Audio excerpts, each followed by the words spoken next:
अच्छा प्रोफेसर साहब, एक सवाल ये भी, मैं इसमें ये वजाहत नहीं करूँगा कि किस तरफ से आया है सवाल ये कि अगर आपका शरीक हयात बहुत सेंसिटिव हो, हसास तबीयत का मालिक हो, तो क्या किया जाए?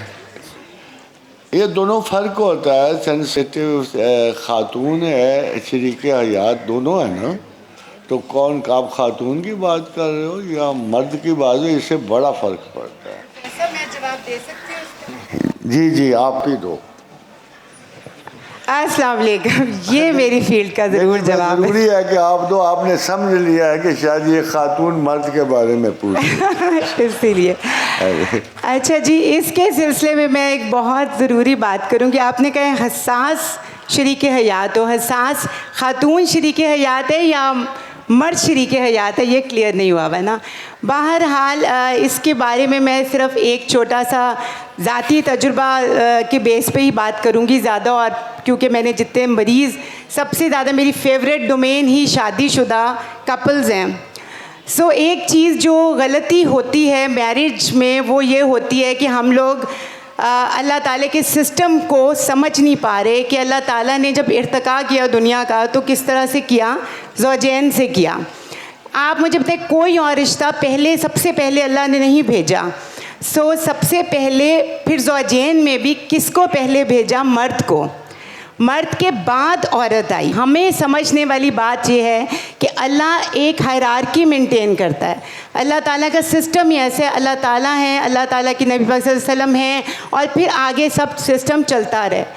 इसी तरह जब हमारे रिश्ते नाते होते हैं, चीज़ें होती हैं, उसकी भी हायरार्की है।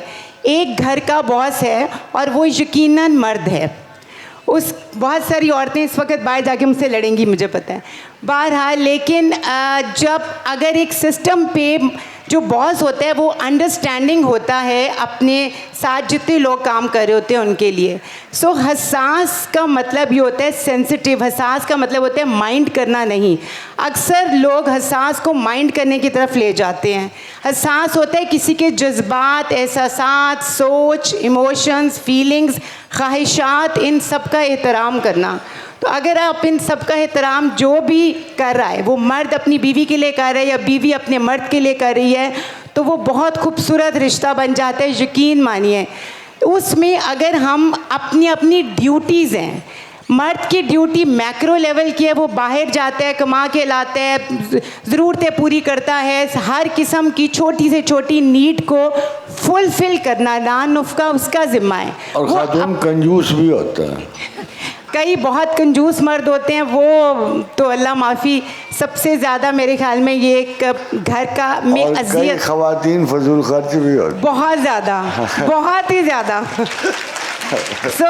मर्द अगर मैक्रो लेवल पर कंजूसी के बगैर बकौल प्रोफेसर साहब के पैसे ला के और ज़रूरतें ला के दे रहा है, औरत उसको माइक्रो लेवल पर घर के अंदर अच्छी मैनेजमेंट से स्पेंड कर रही है, यूटिलाइज़ कर रही है, उसको सही से कर रही है। हस्बैंड की क्या रिक्वायरमेंट है, बच्चों की क्या है, फैमिली की क्या है, उस सब की तरफ ध्यान करिए। हसास होना इसको कहते हैं कि दोनों हसास हैं। जब सब ये सब कुछ यूनिट सही चलेगा, मियाँ बीवी का यूनिट, यकीन करें कोई ससुराल का कॉन्सेप्ट नहीं है। ये मैं आपको ज़ाती तजुर्बा, पर्सनल लाइफ और प्रोफेशनल लाइफ के बेस पे बता रही हूँ। पिछले 25-26 साल में कभी प्रॉब्लम नहीं आई अगर आपका सिस्टम सही चले और एक दूसरे की बाहमी एहतराम करें।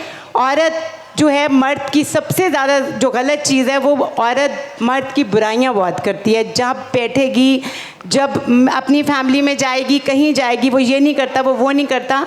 यहाँ पर मैं एक लास्ट चीज़ ऐड करूँगी कि देखिए हम लोग के जो फादर, मेरे अब्बू में, उन्होंने मेरी बचपन से मुझे पैदा किया, पाला पोसा, मेरी हर ज़रूरत पूरी की, छत दी, खाना दी, एजुकेशन दी, लुक आफ्टर की।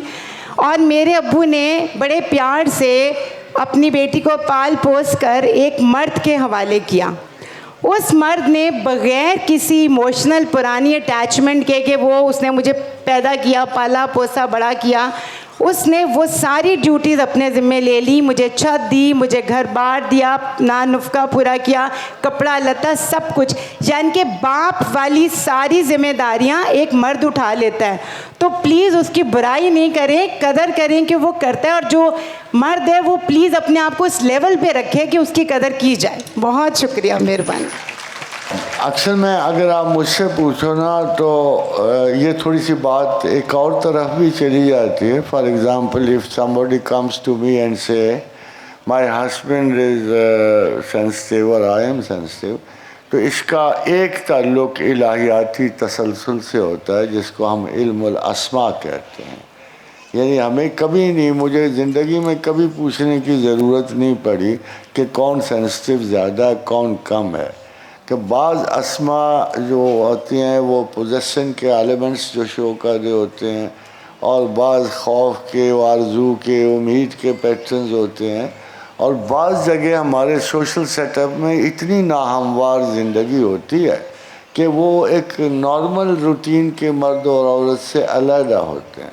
तो ज़ाहिर है कि जब इस किस्म के इंडिविजुअल केसेस आएंगे तो उन पे शायद किसी उस्ताद के, डॉक्टर के, मुआलिज के डिसीजन बदल जाते हैं।